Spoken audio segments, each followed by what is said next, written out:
भूल क्यों भरमाया, आत्म को भूल देह में फंसाया, आत्म को भूल देह में फंसाया। प्रकाश है तो साक्षी स्वयं प्रकाश है, इस काया का होता विनाश है, इस काया का होता विनाश है। तू तो साक्षी स्वयं प्रकाश है, तू तो साक्षी स्वयं प्रकाश है, तू तो साक्षी स्वयं प्रकाश है, तू तो साक्षी स्वयं प्रकाश है।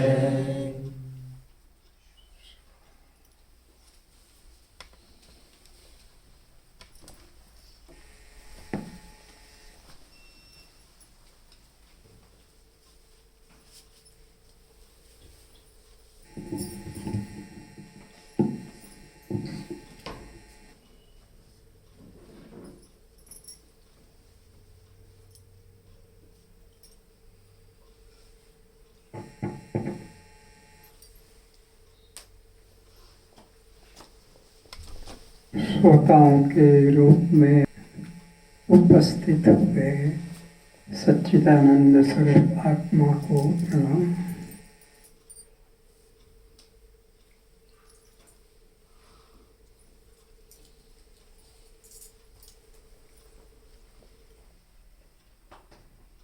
कुछ समय के लिए अपने बहिर्मुख मन को अंतर्मुखी करने के लिए नेत्रों को बंद करें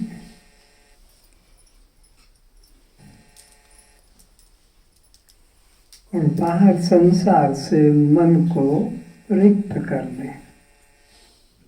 कोई मेरा नहीं, मैं किसी का नहीं, बस एक ही निश्चय रखो। जहाँ जूते, चप्पल, साइकिल, गाड़ी है वो बाहर है, अब उनको छोड़कर अंदर आ गए। अब यहाँ उन वस्तुओं का विचार नहीं कर रहे हैं। बस ऐसे ही जितना कुछ संसार था, मेरा, मेरी, मेरे, उन्हें बिल्कुल बाहर छोड़ दिया है। अब यहाँ कुछ विचार न करें, केवल अपने सहज श्वासों को देखें। श्वासों को देखने से आपके मन में न क्रोध जागृत होगा, न काम जागृत होगा, न लोभ, न मोह,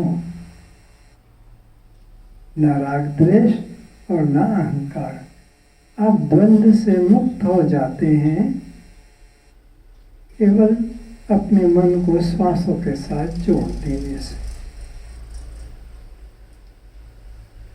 बड़ी कठिन साधन तपस्या करने की जरूरत नहीं।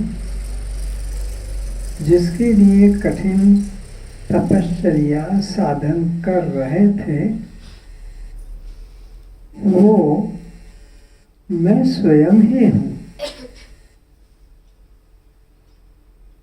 मुझसे भिन्न अन्य पदार्थ अगर होगा तो वो फिर सत्य नहीं, परिच्छिन्न होने से वो खंडित हो जाएगा।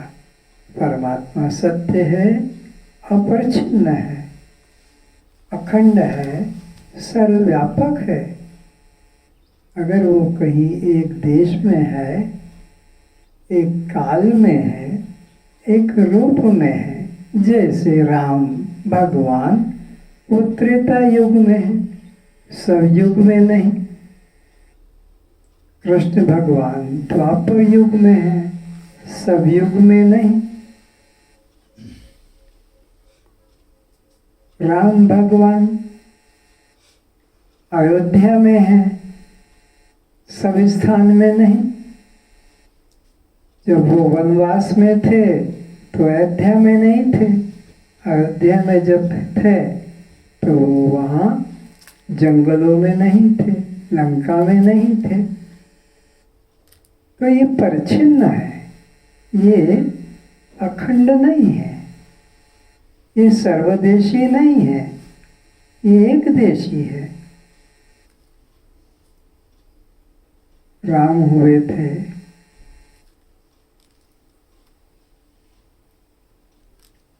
रघुकुल में, कृष्ण हुए हैं यादव वंश में। ये अखंड नहीं कहला सकते। परमात्मा अखंड होने से सब देश में, सब काल में, सब रूप में है। तो फिर मैं जो यहाँ ध्यान में बैठी हूँ, बैठा हूँ, तो फिर मैं यह किसकी उपासना करूं? ये तो सब खंडित है, परिच्छिन्न है, एक देशी है, व्यक्ति है। परमात्मा तो सर्वदेशी है, शक्ति है, निराकार है। वो एक देशी नहीं, सर्वदेशी, निराकार। तो इसलिए कोई रूप के ध्यान में मत फंसो कि मैं किसका ध्यान करूं, मुरली वाले का कि धनुष वाले का, त्रिशूल वाले का कि गदाधारी का। ये सब परिच्छिन्न है, ये खंडित है, ये माया के रूप है। परमात्मा तो मायाधीश है, नाम रूप आकार से परे है। तो ऐसा वो परमात्मा अखंड है, तो मैं उससे अलग कैसे हो सकता हूँ? मैं उससे अलग बिल्कुल नहीं हूँ। तो फिर मैं ही हूँ, तो फिर मैं ही हूँ। जब अलग नहीं हूँ, वो मुझसे अलग नहीं है, तो फिर मैं ही तो हूँ। ये निश्चय बस करना है। वस्तु तो वहां की वहां रखी है, मृग की नाभि में ही पड़ी है। उसको दौड़ धूप बंद करना है, पर कोई बताने वाला चाहिए कि जिसे तू ढूंढ रहा है वो तेरे नाभि में है। तो मृग वहीं रुक जाएगा, शांत हो जाएगा। ऐसे ही जिस परमात्मा को हम बाहर मंदिरों में, तीर्थों में, ध्यान में, साधन में ढूंढ रहे हैं, कोई हमें बताने वाला चाहिए, जिसे सद्गुरु कहते हैं कि जिसे तू ढूंढ रहा है, जिसके लिए ध्यान कर रहा है, जिसके लिए तू परेशान है, वह तो तेरा ही स्वरूप है, तेरे ही हृदय मंदिर में, तेरे ही हृदय मंदिर में है, और तू उसे बाहर के मंदिरों में ढूंढ रहा है। छोड़ दे ये पागलपन, छोड़ दे ये परिश्रम, उठ और जाग, उठ और जाग। कहाँ से उठे और कहाँ जागे? ये तो उठना जागना तो पशु पक्षी सभी कर रहे हैं। इस उपदेश का महत्व क्या रहा? उत्तिष्ठत जागृत प्राप्य वर्णादि बोधतः क्षुरस्य धारा निष्ठा दुरत्या दुर्गम पथ तत्कवयो वदन्ति। ये अज्ञान निद्रा में सोने वाले भव्य जीवो, उठो उठो, जागो जागो, और शीघ्रता से किसी महापुरुष की शरण में चले जाओ और अपने अनादिकाल के भूले हुए सत्य स्वरूप को, चैतन्य स्वरूप को, आत्म स्वरूप को, दृष्टा स्वरूप को, साक्षी स्वरूप को मैं करके जानो। मैं करके, यह करके नहीं, वह करके भी नहीं। यह और वह सब परिच्छिन्न है, नश्वर है, खंडित है, किंतु मैं ही एक ऐसा तत्व है जो कि अविनाशी है।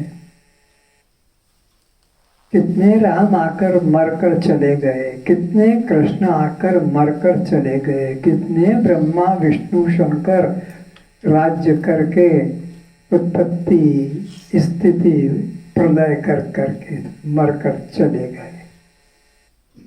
लेकिन मैं सनातन हूँ, मेरे सामने ये सब घटे हैं, और मैं कभी भी आवागमन में जन्म मरण में नहीं उतरा। इन सबको उतरते देखा, जन्म मरण में आते जाते। मेरे सामने ही तो राम आकर गए, मेरे सामने ही तो कृष्ण आकर गए, मेरे सामने ही तो ये सब महापुरुष, बड़े बड़े योगी, ध्यानी, तपस्वी आकर गए। मैं सबको देखता रहा, सबको सुनता रहा, क्योंकि मैं नित्य हूँ, अखंड हूँ। तो अपने इसी नित्य दृष्टा साक्षी स्वरूप में बस मन को स्थित करना है। कोई जप नहीं, कोई ध्यान नहीं। ध्यान भी कितनी देर करोगे? 1 घंटा, 2 घंटा, 6 घंटा, 1 दिन, 2 दिन, महीना, 2 महीना, वर्ष, 10 वर्ष। लेकिन जब उठोगे ध्यान से, समाधि से, फिर यही राग द्वेष, फिर यही मेरा तेरा, फिर यही देह और देह की समस्या। इसलिए ये सब अनित्य साधन है। जब तक सद्गुरु न मिले तब तक ये सब उपयोगी है।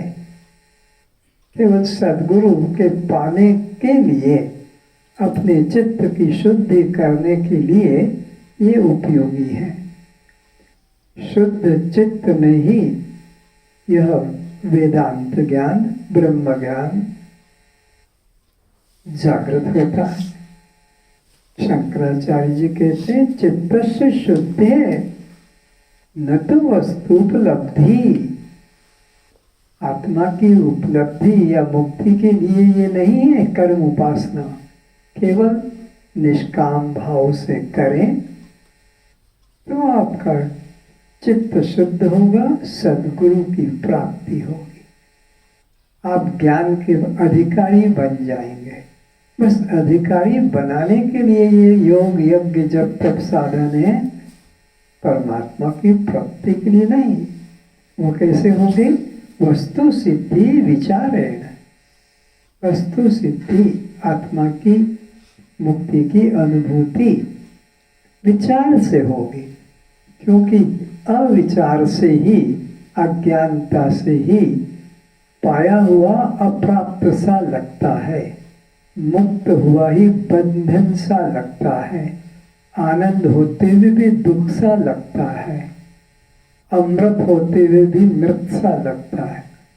ये जो विपरीत ज्ञान हो गया, ये जो उल्टा ज्ञान हो गया, बस इसे हटाना है और सत्य ज्ञान को अनुभव करना है, लाना नहीं, क्योंकि कहीं गया नहीं। वो वहाँ का वही है, मृत्यु नाभि में कस्तूरी की तरह, वो सबके हृदय मंदिर में ही है। भगवान स्वीकार कर रहे हैं, मैं सब जीवों में चैतन्य रूप में हूं। इंद्रियों में मैं मन हूं, और मैं ही तो पृथ्वी और उसमें गंध हूं, मैं ही तो जल और उसमें रस हूं, मैं ही तो प्रकाश सूर्य और उसमें रूप हूं। मैं ही इन पंच महाभूतों के रूप में और इस शरीर में हूं। मुझसे भिन्न अन्य किंचित भी नहीं है। ऐसा विचार, बस विचार कर्म नहीं, कर्म तो सब नाशवान है, कर्म का फल भी नाशवान है। तो अपने आते जाते इन श्वासों को देखें। इतने मात्र से तुम संसार से हट जाते हो, बिना प्राणायाम किए, बिना योग किए, बिना ध्यान किए, बिना अन्य कर्मकांड किए, बस केवल हर श्वास पर दृष्टि रहे। जैसे नोटों को गिनते हैं, पानी लगाकर, थूक लगाकर भी कहीं दूसरा नोट बिना गिने ना चला जाए। देने या लेने में एक एक नोट को सावधानी से पास करते, ऐसे ही एक एक श्वास को साक्षी भाव में पास करें, गुजरते निकलते देखें। इतनी देर तुम ब्रह्म में हो, इतनी देर तुम परमात्मा में हो, क्योंकि परमात्मा समान रूप से सब में व्याप्त है। निर्दोषम ही समम ब्रह्म तस्मात् ते ब्रह्मणि स्थितः। जिसने अपने को समता भाव में जोड़ लिया वो परमात्मा से एक हो गया, क्योंकि परमात्मा भी सब में समान रूप से है। ज्ञानी भी अपने को सब में समान रूप से अनुभव करता है। तो ये एक हो गए, नदी सागर जैसे एक हो जाते हैं मिलकर, ऐसे ही यह परमात्मा से एकत्वता को प्राप्त हो गया। फिर ये जीते जी मुक्त हो गया। यह तेर जीते सर्गो येषाम साम्ये स्थित्य मना विद्या विनय संपन्ने ब्राह्मणे गविहस्तिनि श्रीचेव सुपाक्य पंडित समदर्शिना। जो सब में एक को देखता है, चाहे वो हाथी हो या कुत्ता हो, गाय हो या गधा हो, पंडित हो या चांडाल हो, आकार कुछ भी हो, लेकिन सबका आधार तो एक ही निराकार है।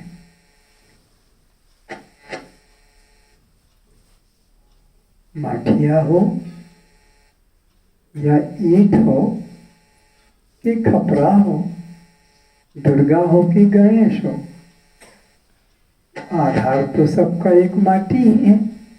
ऐसे ही स्त्री हो कि पुरुष हो, पशु हो कि पक्षी हो, शिक्षित हो कि अशिक्षित हो, सुंदर असुंदर हो, जवान हो कि बूढ़ा हो, लेकिन सबका अधिष्ठान एक परमात्मा ही है। स्वास्मी, वही मैं हूं। ये मैं नहीं जिसे मैं देख रही हूं, ये मैं नहीं जो घर से निकलकर यहाँ और यहाँ से घर पहुंचता है। मैं तो इसको आते जाते देखने वाला हूं, देखने वाली हूं। मेरे में आना जाना नहीं। ट्रेन ही आती जाती है, पटरियां तो हर जगह पहले से ही समान स्थित है।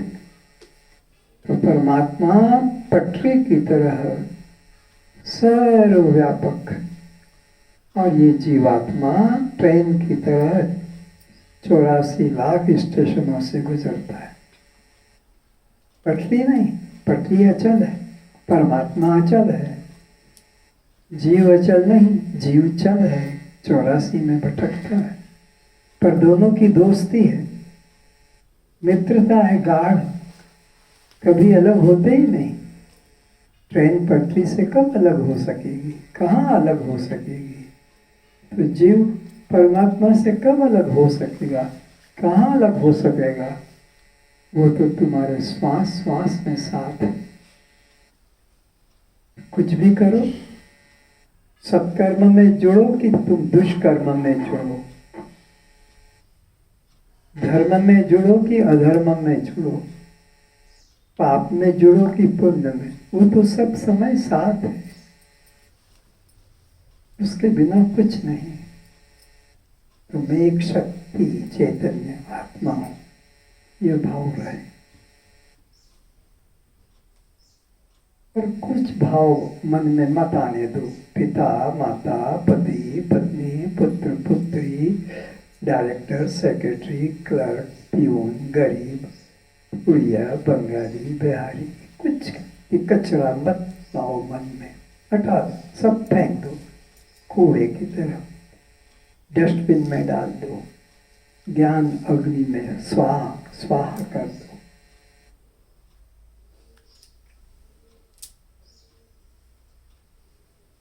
बस देखो 5 मिनट के लिए केवल श्वास को। अब ये चुप होता है, आप इस काम में लग जाओ।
अभी अभी जन्म हुआ है आपके, अभी अभी हुआ है।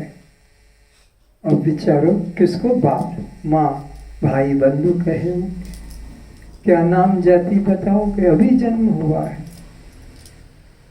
कुछ भी नहीं, कुछ भी नहीं, कोई भी नहीं, छोटे बच्चे की तरह हो जाओ। न राग न द्वेष, न अपना न पराया, न घर न जंगल, कुछ भी नहीं।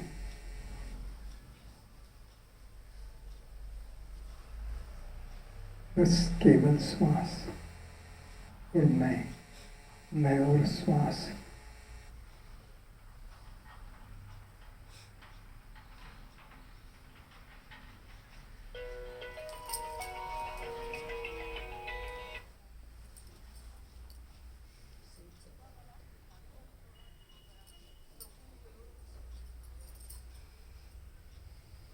फेंक दो मोबाइल को बाहर। कितने बेशरम बेहया लोग हैं जो सत्संग में भी मोबाइल को लेकर बैठते हैं ऑन करके।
श्री राम जय जय राम। श्री राम जय जय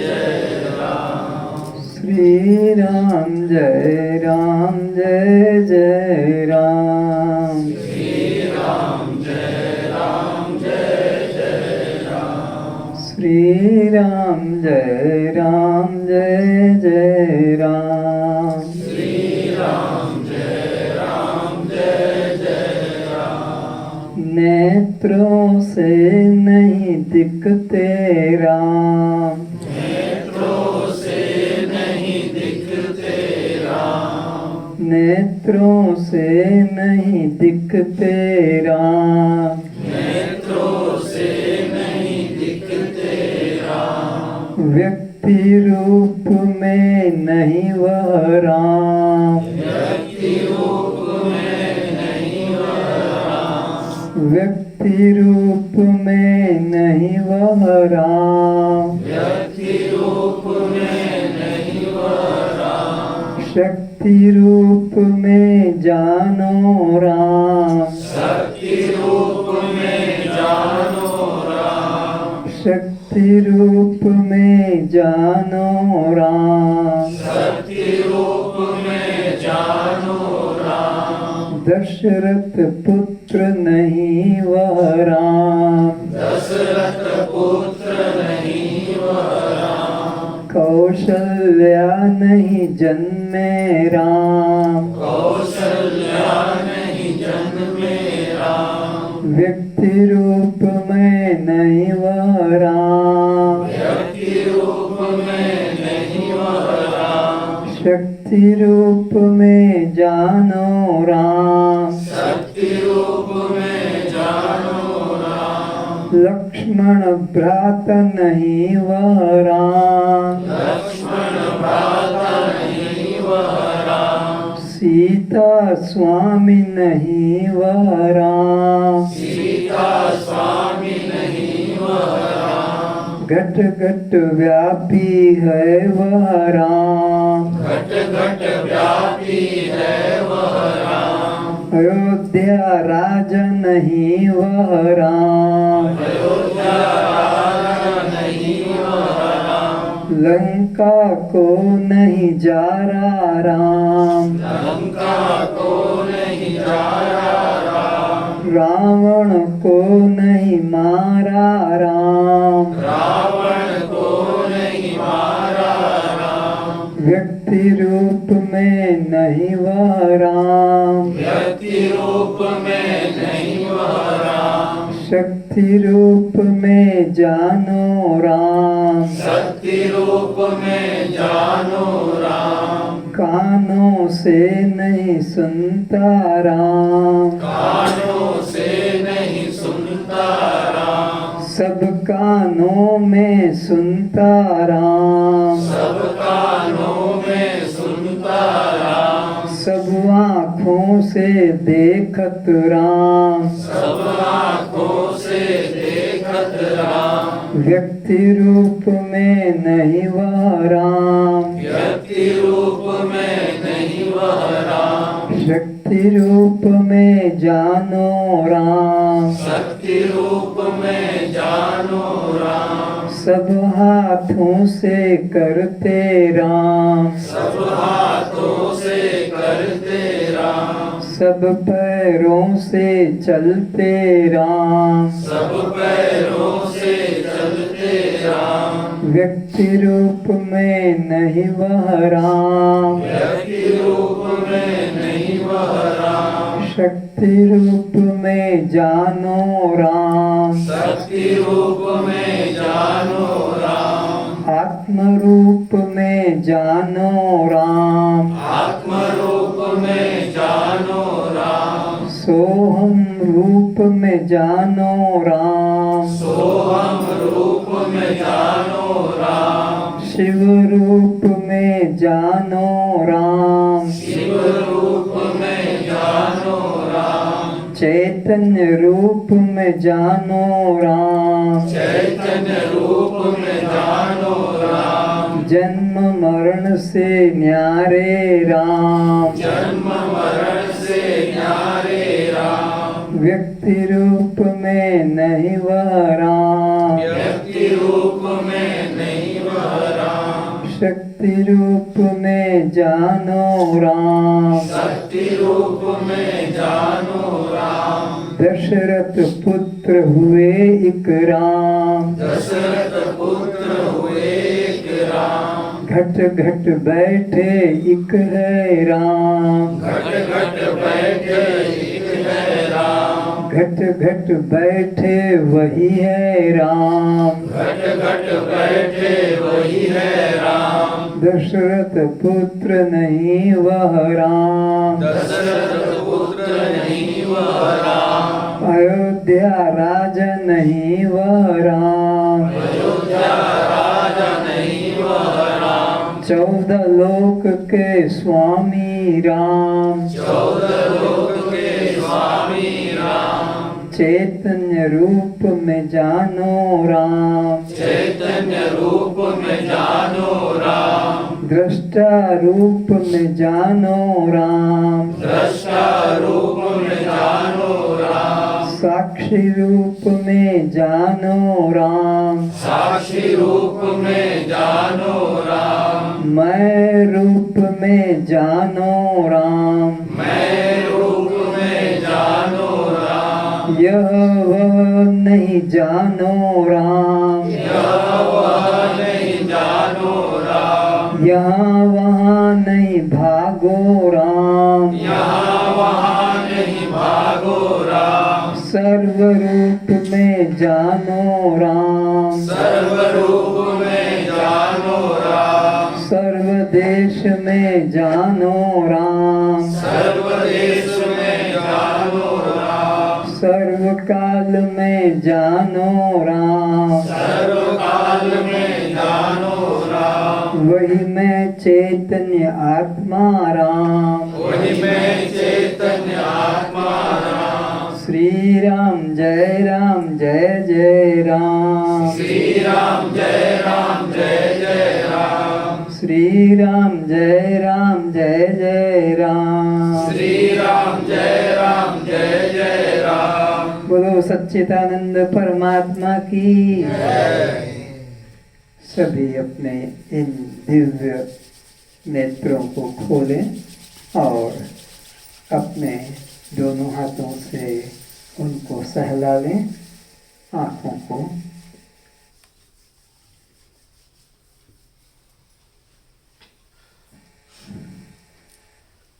अंदर जगह है, कुछ बाहर लोग बैठे हैं तो वो अंदर आ सकते हैं। बाहर का रस मत लो, नहीं तो ये रस नीरस हो जाएगा। यहाँ कम से कम 8-10 लोग अंदर आ सकते हैं। चले आओ।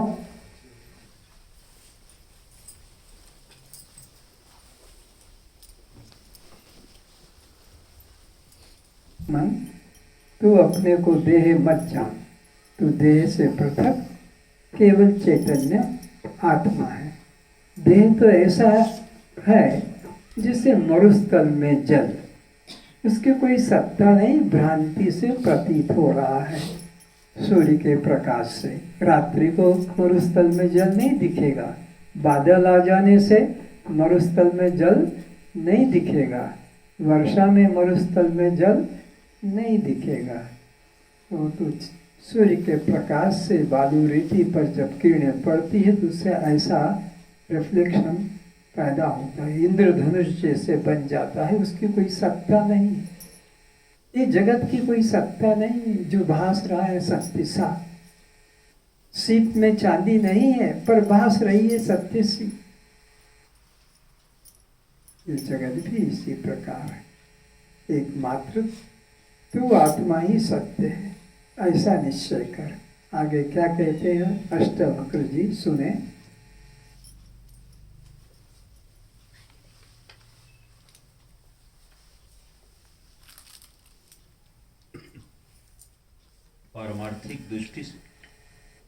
पारमार्थिक दृष्टि से यहाँ एक अखंड ब्रह्मसत्ता के अतिरिक्त कोई अन्य पदार्थ नहीं है। जैसे आपके घर में सबकी अलग अलग मांग है, मेरा ये फट गया है, ये पुराना हो गया है कपड़ा, मुझे नया। पैंट, शर्ट, साया, ब्लाउज आए। तो घर का मालिक कहता है कुछ दिन और चुप हो जाओ, 1 तारीख के दिन तुम्हारी सबकी मांग पूरी हो जाएगी।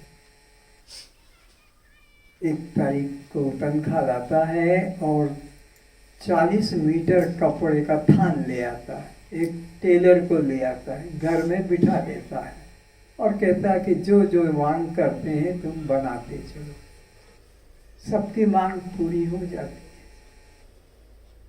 लेकिन सबका आधार तो एक कपड़ा, एक सूत ही है।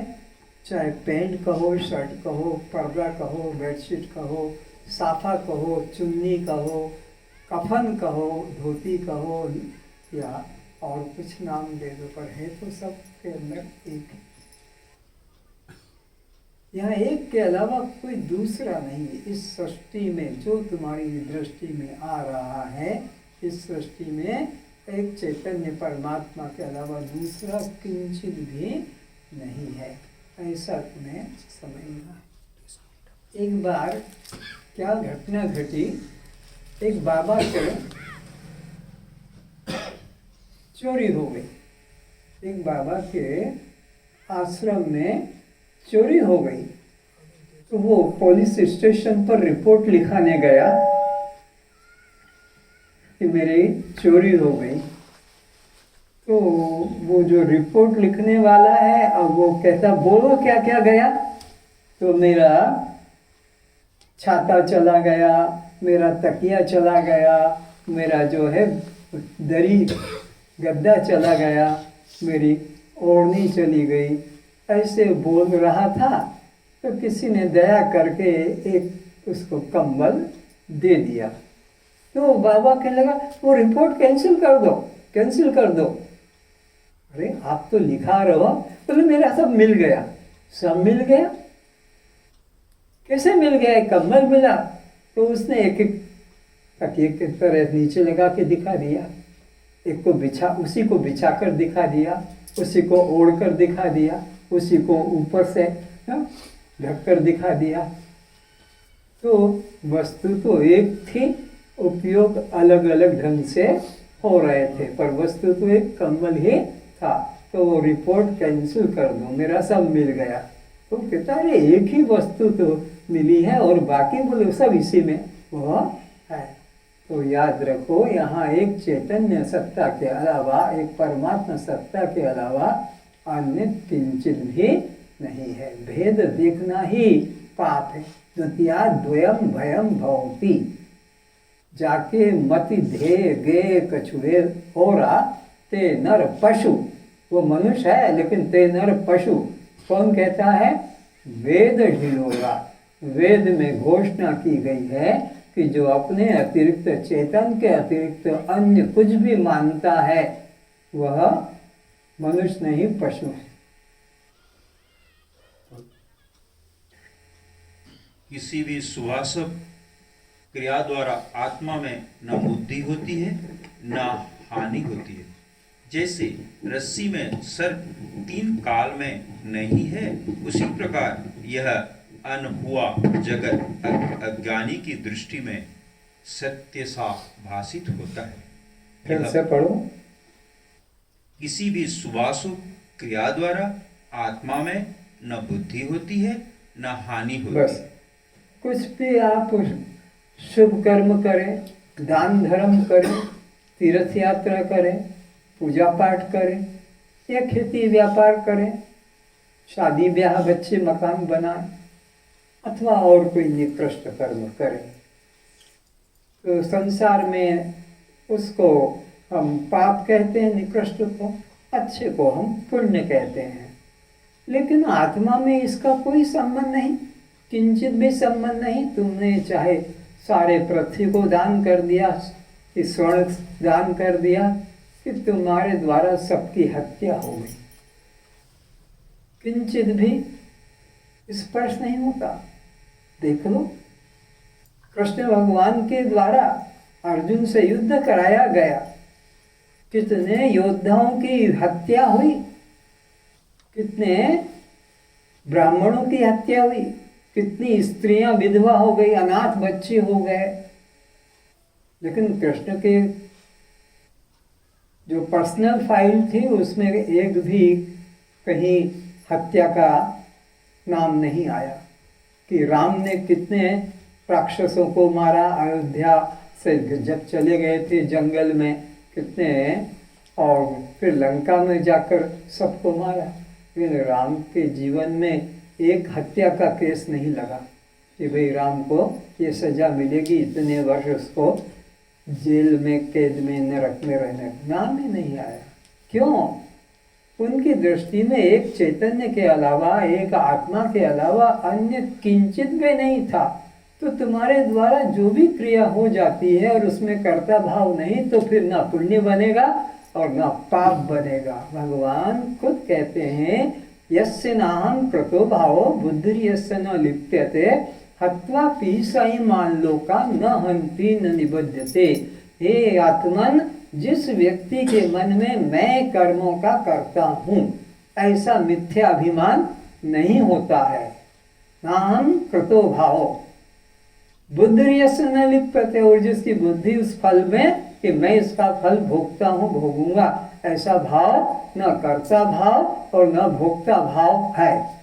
उस व्यक्ति की महिमा क्या कह रहे हैं? उस व्यक्ति से एक नहीं दो नहीं संपूर्ण संसार की हत्या हो जाए तो भी कर्ता नहीं है, पर ज्ञान की महिमा दिखा रहे हैं। ये मत सोचो कि हमको हत्या करने की छूट दी जा रही, नहीं, बल्कि ज्ञान की महिमा दिखाई जा रही कि ये ज्ञान कितना है कि संपूर्ण संसार की हत्या हो जाए तब भी वो किंचित पाप को प्राप्त नहीं होता है। और भगवान तो कहते हैं अरे तू दुनिया में जितने पापी हैं उनसे भी अधिक पाप करके मेरे पास है। तू अकेला दुनिया में जितने भी पापी लोग हैं वो जो कुछ भी पाप करते हैं टोटल कर लो उसका कितना कुंटल होता है, और तो उससे भी 100 गुना ज्यादा पाप करके मेरे पास आ जा तो भी मैं तुझे भव सागर से निस्संदेह प्राप्त मुक्ति करा दूंगा। तू मेरी शरण में आ जा सर्व का त्याग करके। क्यों? मेरे पास ऐसी नौका है, ज्ञान नौका, जिस पर आरूढ़ होकर तो निस्संदेह भाव सागर से पार हो जाएगा। ये कर्मकांडी रुक जाएंगे, ये योगी रुक जाएंगे, ये सांख्य योगी कहीं फंस जाएंगे, लेकिन जो मेरा भक्त इस ज्ञान मार्ग में आकर बैठ गया और वो निस्संदेह पार हो जाएगा। तो ज्ञानी के द्वारा किसी भी प्रकार की क्रिया हो जाने से उसे उसका फल पुण्य पाप स्पर्श नहीं करता है, क्योंकि उस व्यक्ति के मन में मैं करता हूँ और मैं भोगता हूँ ऐसा भाव नहीं रहता है। आप सब लोग यही विचारें कि ये कर्म इंद्रियों के हैं, ये कर्म प्राण के हैं, ये कर्म शरीर के हैं और ये कर्म मन बुद्धि के हैं। जन्म मरण कर्म किसका है? शरीर का है, मेरा नहीं है। ये भीतर बाहर होना, प्राण चलना, भूख प्यास लगाना, ये कर्म प्राण का है, मेरा नहीं है। और ये देखना, सुनना, चलना, बोलना, ये इंद्रियों का कर्म है, मेरा नहीं है। और ये सुख दुख और यह निश्चय करना, चिंतन करना, अहंकार करना, ये वृत्तियों का है। मैं तो इन सबसे न्यारा हूँ। बोलेंगे अभी नाहम देहो जन्म मृत्यु कुतो में, नाहम प्राण भोग प्यास कुतो में, नाहम मनः सुख दुख कुतो में, नाहम जीव बंध मोक्ष कुतो में। मैं शरीर नहीं हूँ, इसलिए जन्म मरण धर्म मेरा नहीं है। भूख प्यास धर्म प्राण का है, मैं प्राण नहीं हूँ, इसलिए भूख प्यास मेरा नहीं है। मन का धर्म सुख दुख है, मैं मन नहीं हूँ, मैं मन नहीं हूँ, इसलिए सुख दुख मेरा नहीं है। इसलिए सुख दुख मेरा नहीं है। ये बंध मोक्ष धर्म ये बंध मोक्ष धर्म जीव का है, जीता है, मैं जीव नहीं हूँ, मैं जीव नहीं हूँ, इसलिए बंध मोक्ष मेरा नहीं है। इसलिए बंध मोक्ष मेरा नहीं है। जन्म मरण शरीर का है, जन्म मरण शरीर का है, भूख प्यास प्राण की है, भूख प्यास प्राण की है, सुख दुख मन का है, सुख दुख मन का है, बंध मोक्ष जीव का है। बंध मोक्ष जीव का है। मैं तो देह के जन्म मरण से, मैं तो देह के जन्म मरण से, मैं तो प्राण के भूख प्यास से, मैं तो प्राण के भूख प्यास से, मैं तो मन के सुख दुख से, मैं तो मन के सुख दुख से, मैं तो जीव के बंध मोक्ष से मैं तो जीव के बंध मोक्ष से सर्वथा न्यारा हूँ, सर्वथा न्यारा हूँ, केवल साक्षी हूँ। केवल साक्षी हूँ। बस ऐसा निश्चय जिनको हो जाता है, उन ज्ञानियों के द्वारा संसार के सभी कर्म होते हुए भी वे कर्म बंधन को प्राप्त, वे पुण्य पाप को प्राप्त नहीं हो। भले लोग उनकी निंदा करे कि प्रशंसा करे, वो निंदा और प्रशंसा दोनों से अलग है, साक्षी मात्र रहता है। एक बार भगवान बुद्ध को एक गांव का बड़ा पंडित गाली देते हुए चला आ रहा है। क्यों? कि उस पंडित के पास जितने लोग सुनने वाले थे वो सब उठकर वहां से भगवान बुद्ध के पास कथा में जाने लगे। उस पंडित के खुद के 7 बहू बेटे वो भी अपना उसी में जाने लगे। तो सोचा ये तो बड़ा मामला गड़बड़ हो गया, मेरा धंधा भी चौपट हो, मेरे बहू बेटे भी सब जा रहे हैं। इस बदमाश साधु को इस गांव से मार डंडे में बाहर करूंगा। और हाथ में डंडा लेकर वो चला गाली देते देते भगवान बुद्ध के सामने खड़ा हो गया। भगवान बुद्ध ने उसको कुछ नहीं कहा और वो बोलता गया, तू क्या समझाता है, तू क्या समझ आता है, सब लोगों को पागल बना रखा है, सारे गांव के लोगों को तूने बेहोश कर रखा है। तो भगवान बुद्ध ने कहा बाबा बैठ जाओ, थक गए होगे, पानी पी लो। बोले मैं नहीं, पानी नहीं पीऊंगा। बाबा एक बात तो बता दो, क्या आपके घर भी कोई रिश्तेदार आते होंगे, इससे तुम्हें क्या मतलब? डांट के बोला। वो कुछ लेकर भी आते होंगे, हाँ आते होंगे, इससे तुम्हें क्या मतलब? अगर बाबा वो जो लेकर आए और तुम उसको न लो, अतिथि से न लो, तो क्या होगा? उसकी चीज उसके पास रहेगी। बस बाबा हम तो यही कहते हैं कि तुम जो दे रहे हो हम इसे स्वीकार नहीं करते, हमने तो इसको बहुत पहले से ही छोड़ दिया, हमने लेना ही छोड़ दिया, अब कितना भी परिश्रम क्यों न करो। वो चरणों में गिर गया। अरे मैं इतनी गालियां दे रहा हूँ, ये कहते हमने लेना ही बंद कर दिया, कोई एक भी जवाब ही नहीं दे रहा है। तो ज्ञानी की कोई निंदा करे कि स्तुति करे, वो दोनों से अलग है। हर्ष न होता है प्रशंसा सुनकर और शोक नहीं होता है निंदा सुनकर। ये ज्ञानी के लक्षण है।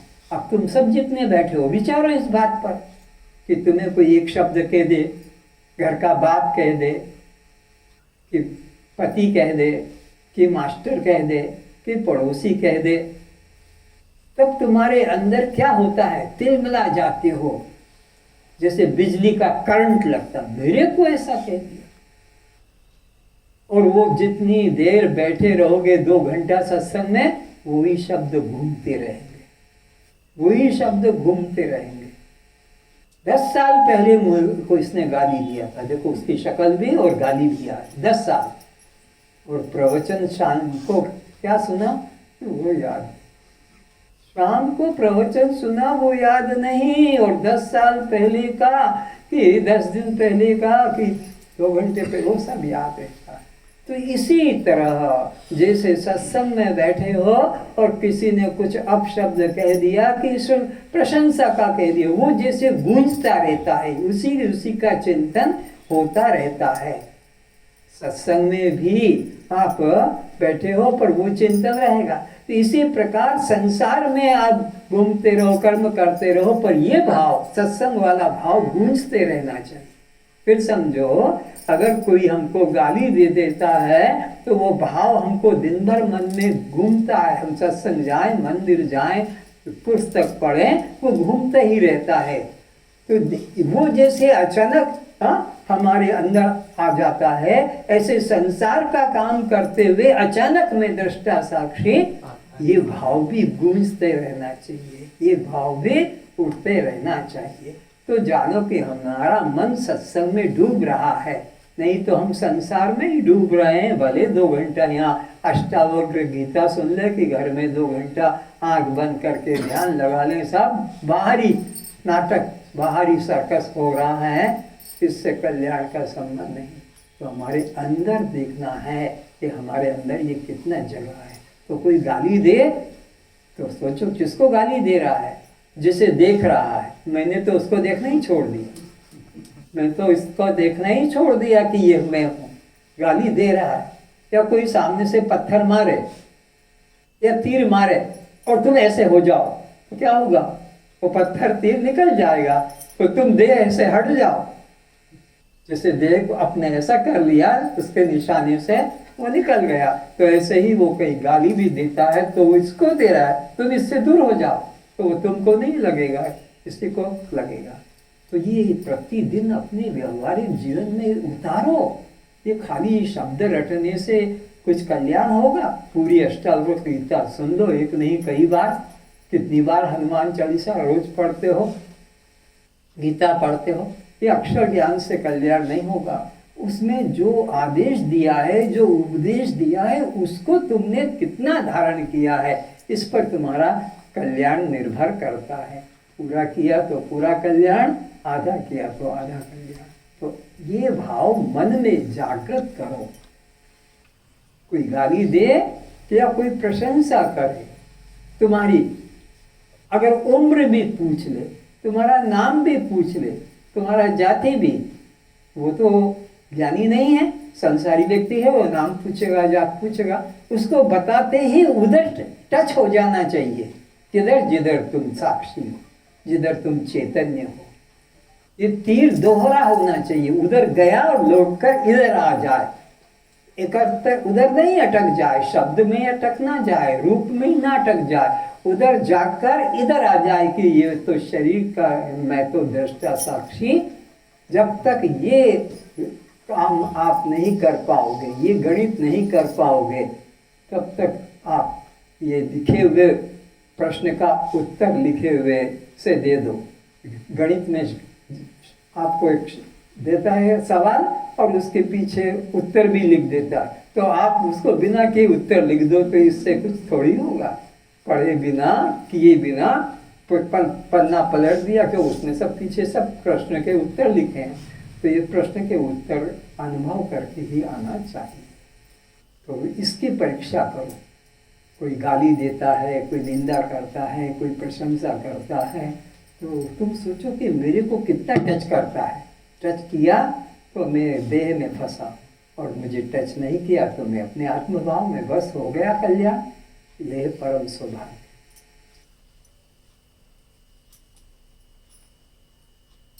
जैसे रस्सी में सर्प 3 काल में नहीं है, उसी प्रकार यह अनहुआ जगत अज्ञानी की दृष्टि में सत्य सा भासित होता है।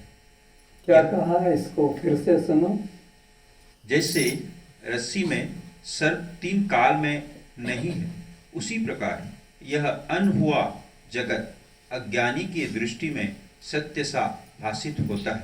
आप कहीं जा रहे हैं और ऐसा समय है कि पूरी रात्रि भी नहीं और पूरा दिन भी मंद अंधकार, और मंद अंधकार में चलते चलते गए और आपको वहां ऐसा टेढ़ा मेढ़ा आकृति दिखाई पड़ गई, तो रुक गए। अरे बच्चे भी साथ हैं, आगे मत बढ़ो, सांप है। आप रास्ते में रुक गए। पीछे से एक आदमी और आया, उसके पास में टॉर्च भी थी। भैया रास्ते में कैसे खड़े हो गए? अरे आगे मत जाओ भाई, सांप है। कहाँ? उसने लाइट लगाया। अरे पागल, ये तो रस्सी का टुकड़ा है। तो वो जो रस्सी का टुकड़ा है, वो प्रकाश हो जाने से उसमें सांप का भ्रम चला गया। ठीक इसी तरह आत्मा के अज्ञान से ये जगत सत्य सा लग रहा है। जब आत्मा का ज्ञान गुरु के ज्ञान प्रकाश से हो गया जैसे उस व्यक्ति के लाइट से वो सर्प भ्रम चला गया, रस्सी का ज्ञान हो गया, तो ऐसे ही गुरु के ज्ञान से जब आत्मबोध हो जाएगा, देह भाव आपका निकल जाएगा। 3 काल में रस्सी में सांप था नहीं, है नहीं और होगा भी नहीं, 3 काल में। तो ऐसे ही ये जगत 3 काल में न था, न है, न होगा। लेकिन मंद अंधकार से रस्सी में सांप प्रतीत होता है और प्रकाश से वो दूर हो जाता है। तो रस्सी का सांप निकलकर फिर वो जंगल में जाता कि घर में जाएगा? तुम्हारे घर में कि पड़ोस के घर? फिर उसको पत्थर से या डंडे से मारने की जरूरत नहीं है। ऐसे ही जब आत्मा का बोध हो जाएगा तो फिर तुम्हें 4 धाम की यात्रा, बद्रीनाथ, केदारनाथ, रामेश्वर, जगन्नाथ की, उत्तरकाशी की यात्रा नहीं करना पड़ेगी। तब तुम्हें अष्टांग योग सीखना नहीं पड़ेगा, तब तुम्हें प्राणायाम, कुंभक रेचक करना नहीं पड़ेगा। जब है ही नहीं संसार तो पार होने की बात ही खत्म। इसलिए तो मीरा ने क्या कहा था, भवसागर अब सूख गयो है, फिक्र नहीं मोहि तरनन की, मोहि लागी लगन गुरु चरणन की। पहले तो था कि भवसागर में डूब रहा हूँ, आकर बचाओ प्रभु, चिल्ला रहे थे लोगों के कहने के अनुसार। लेकिन सदगुरु मिला तो पता लगा जगत है ही नहीं, संसार है ही नहीं, तो अब पार होने की बात ही खत्म। कि कैसे पार होऊंगा, किस साधन से पार होऊंगा। तो जब प्रकाश हो गया तो वहाँ सर्प का भ्रम चला जाता है, गुरु से आत्मा का बोध हो जाता है, तो फिर जगत का भ्रम भी निकल जाए। यह प्रकृति ही तीव्र, मंद व अंध धर्म की है। उसी में दिन रात, सर्दी गर्मी, भूख प्यास, सुख दुख, द्वंद्व उदय अस्त होते रहते हैं। ये सब प्रकृति का है। प्रकृति में 3 तरह के असर होते हैं, पटुता, मंदता और अंधता। कभी तो बहुत तीव्रता होती है, कभी सामान्य अवस्था होती है और कभी वह भी नहीं होती है। लेकिन तुम इन सब त्रिपुटियों के, इन प्रकृति के गुणधर्म से अलग केवल साक्षी दृष्टा मात्र हो, इसमें तुम्हारी निष्ठा होनी चाहिए। प्रकृति के कर्म में अहम भाव, मैं भाव, तादात्म्य बुद्धि नहीं करना चाहिए। किंतु मैं अचल आत्मा की दृष्टा साक्षी भाव में कोई परिवर्तन भावाभाव का नहीं है। अभी तुम देख रहे हो ये कोरोना का बीमारी जो चली है सारे पृथ्वी पर, आकाश में क्या हो रहा है, सूरज को क्या कुछ हो रहा है, कि चंद्रमा को कुछ हो रहा है, कि पवन को तुम लगाए जा रहे हो, मास्क पागलों की तरह सड़कों पे घूम रहे हो, राक्षस का चेहरा बना बना कर। लेकिन प्रकृति के अंदर कुछ भी नहीं, तुम ये सब आत्मा में कुछ भी नहीं है, तुम इसके केवल दृष्टा साक्षी मात्र हो। सब ऐसा ही हो रहा है, ये प्रकृति में हो रहा है। चाहे भूकंप आ जाए, चाहे सुपर साइक्लोन हो जाए, कि चाहे और कुछ बम्बार्डिंग हो जाए, लेकिन तुम्हारे में साक्षी भाव में कुछ भी नहीं जुड़ता घटता। भाव और अभाव रूप वस्तु का जो स्वभाव अर्थात प्रकाशक में आत्मा है, वह कभी अभाव रूप नहीं हो सकता। तो आत्मा का जो स्वभाव है, कौन सा, जानने का, वो कभी घटता नहीं। देखो, कान सुनते सुनते थक जाते हैं, आंखें देखते देखते थक जाती है, बोलते बोलते वाणी थक जाती है, खाते खाते मुंह थक जाता है, चलते चलते घुटने थक जाते हैं, पकड़ते छोड़ते उठाते हाथ थक जाते हैं। लेकिन जानने का स्वभाव कभी घटा नहीं कि अभी भी नहीं जागूंगा, अब मैं कल से जानने का काम करूंगा। देखने का, सुनने का कल करूं फिर करूं तो होगा, लेकिन मैं अभी थक गया हूं जानते जानते, इसलिए अब मैं नहीं जानूंगा। तो तुम्हारे स्वभाव में कोई परिवर्तन, तुम्हारा स्वभाव एक रस जानने का है, वो सदा बना ही रहता, उसमें कोई परिवर्तन। प्रकृति में परिवर्तन आते हैं, कभी पटुता, कभी मनता, कभी अंधता, यह उनका है। लेकिन मेरे जानने के स्वभाव में कुछ भी फर्क, अनंत काल से जानता, अनंत काल से, एक नहीं अनंत काल से। लेकिन जानने का स्वभाव मेरा जो का त्यों बना हुआ, क्योंकि मैं सनातन हूँ। तो जो वस्तु सनातन है, जो सत्य है, उसका स्वभाव भी सदा रहेगा। अग्नि जैसा है तो उसका स्वभाव जब तक है वो गर्म ही रहेगी, चाहे तुम अंधेरे में रखो कि कहीं किसी बर्तन के अंदर ढक छुपा के रख दो गर्म, वो बर्फ है तो वो शीतल ही रहेगा, वो चीनी है तो मधुर रहेगी। जिसका जो स्वभाव होता है उसमें कोई परिवर्तन नहीं होता। तो मेरा तो जानने का स्वभाव है, वो कभी घटता ही नहीं, वो सदा जो का त्यों है। तो जिसका जो स्वभाव है वह सदा वैसा ही रहता है। तो आप लोग भी आनंद, सच्चिदानंद, अपना स्वभाव जानो, उसमें कभी कुछ परिवर्तन था नहीं, है नहीं और होगा भी नहीं। क्यों तुम देह में जुड़ के अपने को असत जड़ दुख रूप मान रहे हो? ये असत जड़ दुख रूप इस देह का धर्म है। तुम तो सत्य चित और आनंद स्वभावी हो, तुम्हारे स्वभाव में कोई परिवर्तन नहीं।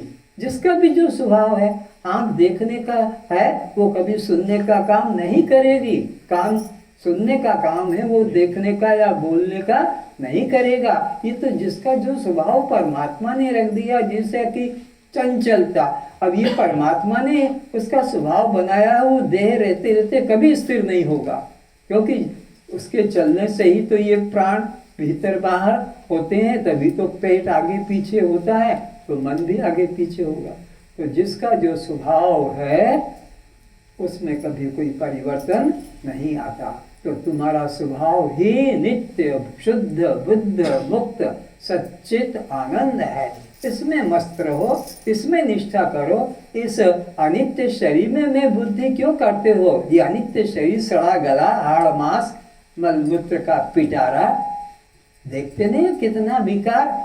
अभी बढ़िया रसगुल्ला, गुलाब जामुन, अमरूद या केला या संतरा, अंगूर खा लो और फिर सुबह देखो नाक के ऊपर कपड़ा क्यों लगाते हो? बोल वो निकल गया, क्या रसगुल्ला? अरे क्या बात है, इतनी बढ़िया बढ़िया चीज खाई तो उसका प्रोडक्शन भी तो बढ़िया बढ़िया मधुर मधुर होगा, लेकिन उसको देखने को सूंघने को भी इच्छा नहीं होती। ऐसा यह शरीर। तो इससे अब अपने मन में वैराग्य वृत्ति लाओ और अपना जो सच्चिदानंद नित्य शुद्ध बुद्ध मुक्त स्वभाव है उसमें निष्ठा कर। अर्थात जो पदार्थ है उसका स्वभाव एवं जो पदार्थ नहीं है उसका होना कभी नहीं हो सकता। नासतो विद्यते भावो ना भावो विद्यते सतः। ऐसा भगवान कृष्ण कहते हैं कि सत्य का कभी अभाव तीन काल में भी नहीं होता है और असत्य की सत्ता ही नहीं है। तो क्या है यहाँ पर? मैं तत्व, इसका कभी अभाव जागृत में भी, स्वप्न में भी और सुषुप्ति में भी। मैं जागृत में भी हूँ, मैं स्वप्न में भी हूँ और मैं सुषुप्ति में भी हूँ। यहाँ तक कि मूर्छा में भी मैं हूँ और ध्यान में भी मैं हूँ और समाधि में भी मैं हूँ। मेरे बिना न ध्यान है, न मेरे बिना समाधि है, न मेरे बिना मूर्छा है। मेरे बिना जो मर गया, जिसका पोस्टमार्टम किया जाता है, उसको कहो कि ये मूर्छित पड़ा है, नहीं, जो मैं नहीं। तो मैं के बिना ना सुषुप्ति है, ना स्वप्न है, ना जागृत है, पर मैं सब में हूँ, मैं नित्य हूँ। मेरे होने में कुछ अंतर नहीं पड़ता, मैं सत्य हूँ। सर्दी में भी, गर्मी में भी और वर्षा में भी। सर्दी रहे, गर्मी रहे, वर्षा रहे, कोई फर्क नहीं पड़ता है। भूत में भी, वर्तमान में भी और भविष्य में भी मेरे में कोई फर्क नहीं। बदल गया यह काल, लेकिन मैं नहीं बदला हूँ। चाहे वो प्रातः काल हो कि मध्याह्न काल हो कि संध्या काल हो, ये काल बदल गया लेकिन मैं नहीं बदला, मैं वैसा का वैसा ही हूँ। तो यह मेरा स्वभाव नित्य है और इनकी तो सत्ता ही नहीं है। आज क्या तारीख है? कहाँ है जरा दिखा दो तो। अब बताओ आज कौन सा दिन है? अब कहाँ देखा आपने? आकाश में देखा कि वृक्ष पर देखा कि कैसे देखा? कि मेरे को तो देख रहा हूँ, नहीं दिख रहा, चश्मा लगा के भी नहीं। कौन सा साल है ये? बोलो। 2021 22 है? और कहाँ भी मेरे को भी दिखा दो। देखो कितना जोर लगा के एक बच्चा भी बोल लेगा कि आज ये दिन है, ये तारीख है। तो इसको कहते हैं असत। कहा तो जाए और ढूंढने से जाओ तो न मिले। असत किसे कहेंगे? जो कहा तो जाता है वाणी से, किंतु खोजने जाओ तो छूने को भी नहीं मिलता। अभी तुमने जो जो कपड़े पहने हैं, साड़ी, शर्ट, पैंट, छूने जाओगे तो नहीं मिलेगा साड़ी, और न शर्ट न पैंट मिलेगा। छूने जाओगे तो सूत मिलेगा। तुम किसको छू रहे हो? सूत को छू रहे हो। नाम कुछ भी दे दो कि ये है वो है, क्योंकि इनकी सत्ता ही नहीं है। पैंट की, शर्ट की, साड़ी की सत्ता ही नहीं। सत्ता तो सूत की है, चाहे जिस तरह। तो यहाँ एक चेतन सत्ता के अलावा दूसरा कुछ भी नहीं। क्योंकि असत वस्तु की तो सत्ता ही नहीं होती है, और सत्य वस्तु का तो त्रिकाल में भी अभाव नहीं होता है। जैसे मनुराज्य स्वप्न के पदार्थ सब संकल्प मात्र है, वैसे ही जागृत के पदार्थ भी सब संकल्प मात्र है। संकल्प के दूर होने से संसार रूपी ताप भी दूर हो जाता है। संकल्पों का नाश ही मोक्ष का हेतु है। यह संसार भावना मात्र है, अर्थात कल्पना मात्र या संकल्प मात्र है। यह संसार जो तुम्हारे पास है, यह सिर्फ तुम्हारी भावना है। देखो, 25 वर्ष पूर्व तुम अकेले थे। पिता माता ने किसी के साथ पंडित से मिलकर 7 चक्कर लगवा दिए, यज्ञ करा दिया। वह जिस कल तक जानते नहीं थे परस्पर, वे पंडित महोदय द्वारा कुंडली मिलाकर दोनों का गणित लगा शादी करा दी, और अब वे हो गए पति पत्नी। जीवन भर रोते रहेंगे। 7 चक्कर का प्रत्यक्ष प्रभाव स्वयं पंडित जी के घर में जाकर देखो। पति पत्नी दोनों में हर समय कलह, अशांति, सूर असुर संग्राम, और वह दूसरों के गुण मिलान कर शादी करा रहे हैं। मेरे पास लोग आते हैं, यही दोनों की शिकायत है। अब क्या करें? आप शादी के पूर्व मिल जाते तो इस नरक में हम नहीं पड़ते। अब तो हम पूरी तरह फंस चुके हैं। अब 7 चक्कर लगा चुके, अब तो हमें जीवन भर जहर पीना ही पड़ेगा। बिल्कुल बनती नहीं, एक दूसरे को देखना नहीं चाहते, बात बात में एक दूसरे पर टूट पड़ते। तो मैं उनसे कहता हूं, भाई, इस अमृत जीवन को उपलब्ध कर जहर क्यों पी रहे हैं? छोड़ दो, फिर लगाओ उल्टे 7 चक्कर। जब सीधे चक्कर में जुड़े सकते हो तो उल्टे चक्कर में क्यों नहीं छूट सकते हो?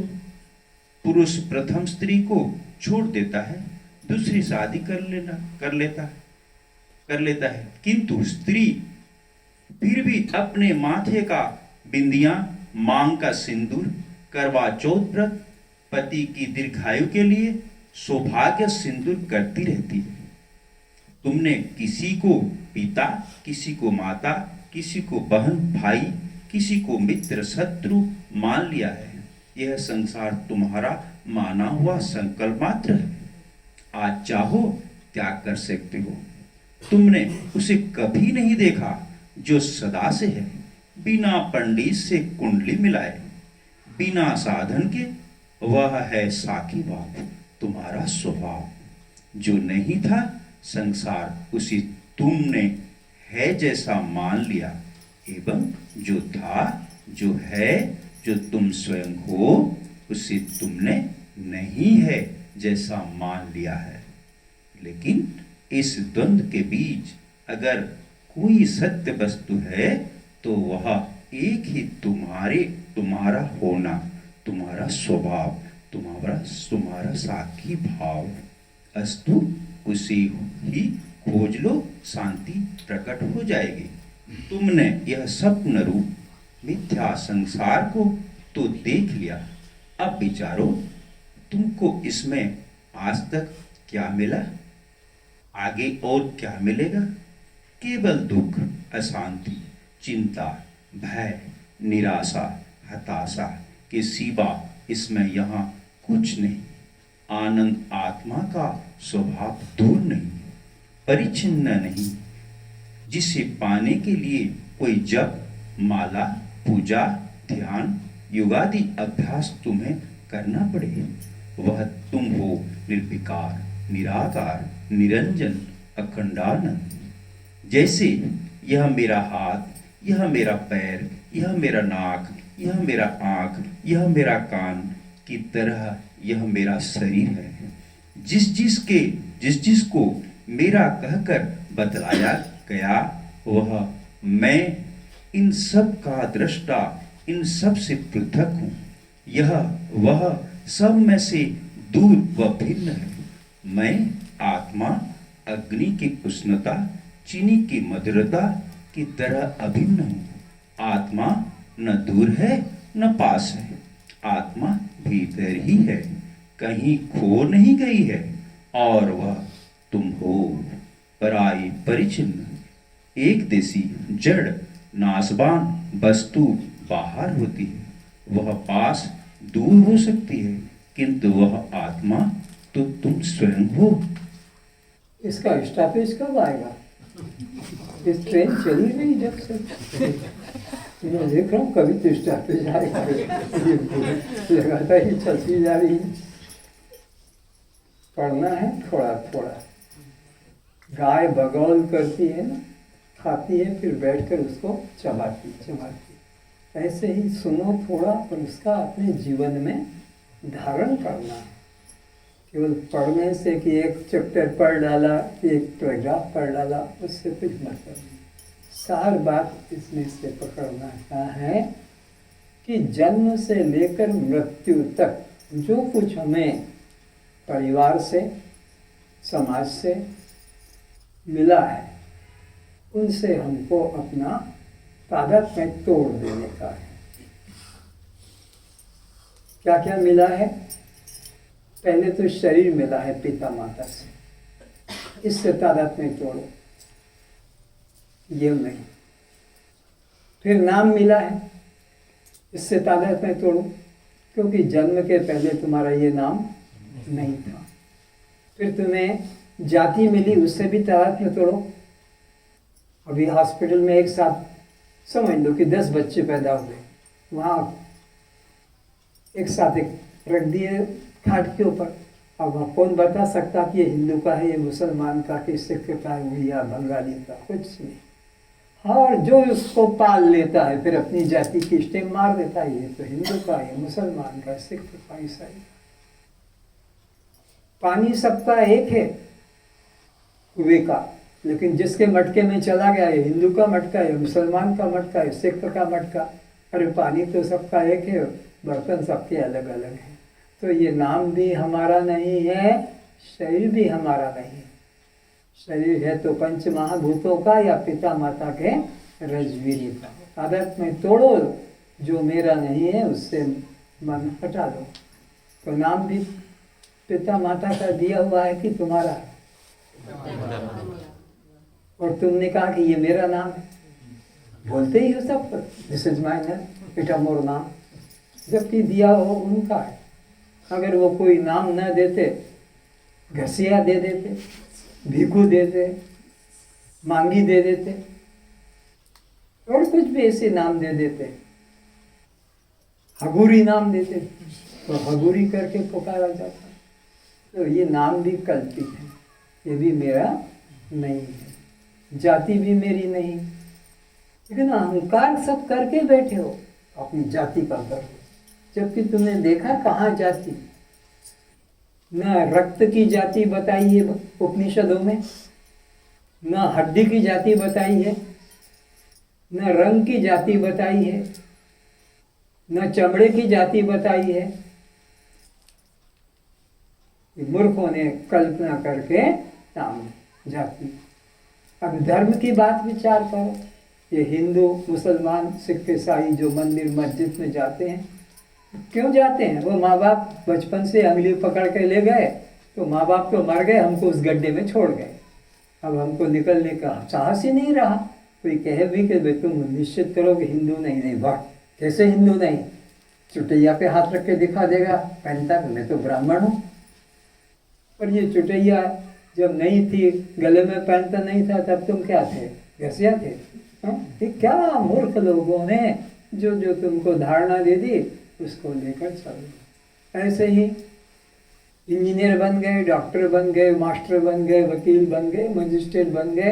ये इंस्टीट्यूट थे, शिक्षा के केंद्र थे, वो शिक्षा मिली, तुम बन के बैठ गए। वो शिक्षा ना मिली थी तब भी तो तुम थे ना। वो जो डॉक्टर नहीं बने थे, इंजीनियर नहीं बने थे, मजिस्ट्रेट नहीं बने थे कोई फैक्ट्री के, तभी तो तुम थे। तो ये सब डिपार्टमेंटल तुमको अहंकार हो गया डायरेक्टर सेक्रेटरी का। और नौकरी छूट जाएगी तब तुम घर में किसके डॉक्टर बनोगे, घर में तुम किसके सेक्रेटरी बनोगे, फिर में किसके प्रेसिडेंट बनोगे। फिर में दरवाजे पे लिख देते हैं मूर्ख लोग रिटायर्ड, यानी वो तो सब चला गया पर खोपड़ी से उसका अहंकार नहीं गया, रिटायर्ड हो गए। तो ये देवियों का भी घर के ऊपर लिख दें क्या, भूतपूर्व श्रीमती। जिनका चला जाए वो दुखी ना हो, बल्कि लिख दे बाहर के भूतपूर्व श्रीमती। क्यों अपने को रानी कहे कि सब विधवा कहे? जब ये रिटायर्ड मजिस्ट्रेट हो जाते हैं, रिटायर्ड सेक्रेटरी बन जाते हैं, रिटायर्ड इंजीनियर, तो हम रिटायर्ड बन सकते। तो ये जन्म से मृत्यु तक जो जो हमको समाज से, परिवार से मिला है, वो सब मैं नहीं हूँ, मेरा नहीं। ये निश्चय कर लो, हो गया कल्याण। और कुछ करने की जरूरत, कुछ भी करने की जरूरत नहीं। जिस जिसको तुमने स्वीकार किया है बस उसको अस्वीकार कर दो। अभी दृष्टांत दिया था कि वो पंडित लड़के लड़कियों के गुण विरोध मिला लेता है, 26-36, और दोनों के हाथ मिला देता है, जिसको पहले देखा नहीं था, कोई संबंध नहीं, लेकिन आज बस हो गया तो अब ये पति बन गया और ये पत्नी बन गई। और जबकि दोनों में अशांति, मार पीट, गाली गलौज हो रहा है, और वो दूसरी शादी भी कर रहा है पति। ये पत्नी को घर से निकाल दिया, फिर भी सावित्री अमावस्या उपवास करेगी, फिर भी यहाँ पे वो लाल लगा के रखेगी, हाथ में चूड़ा, क्यों? पतिव्रता। अरे धप तेरे की पतिव्रता की, तेरा पति तो सताव्रता हो रहा है, कितने का बन के। लेकिन वो तो 7 चक्कर काट लिए हैं तो अब नहीं होता है। तो उनको कहो कि अब उल्टे चक्कर लगा दो। 7 चक्कर से पति पत्नी बन गए तो उल्टे चक्कर बना दो, संबंध कट जाएगा। ये सब अज्ञानताते हैं। तुम्हारा एक ही स्वरूप है, सच्चिदानंद दृष्टा साक्षी आत्मा, उसमें रहो। देह के साथ कोई प्रकार का अहंता ममता भाव मत करो। ये देह ही अनादिकाल से संसार बंधन में तुम्हें हमें सबको भटका रहा है। अष्टावक्र जी आज के लिए इतना ही कहते हैं कि तुम देह नहीं हो, देह से पृथक केवल दृष्टा साक्षी आत्मा हो। जैसे तुमने बोल दिया मेरा हाथ, मेरा पैर, मेरी आँख, मेरा नाक, मेरा मुख, तो जिस जिसको तुमने मेरा कह दिया वहाँ से बस अपना संबंध हटा दो, क्योंकि मेरा सदा मुझसे अलग होता है। तुम देख लो यहीं बैठे बैठे मेरा जो भी, चाहे वो नाखून हो, कि चाहे आपकी चूड़ी हो, कि अंगूठी हो, कि पुस्तक हो, कि पर्स हो, कि मोबाइल, जिसको मेरा कह दिया वो तुमसे अलग होता है। तो इस शरीर के अंदर भी जहाँ तहाँ तक तुम मेरा सिद्ध कर सकते हो वो अब तुम नहीं हो। तो एक बार बता के देखो तो मेरा क्या क्या कह सकते हो, जल्दी बोलो, सबको बोलना है एक बार, कुछ बोलो। मेरा, ये मेरा किंतु ये मैं नहीं, ऐसा बोलो। मेरा नाक ये मेरा नहीं है। हाँ, मेरी आंखें, पर मैं आँख नहीं हूँ।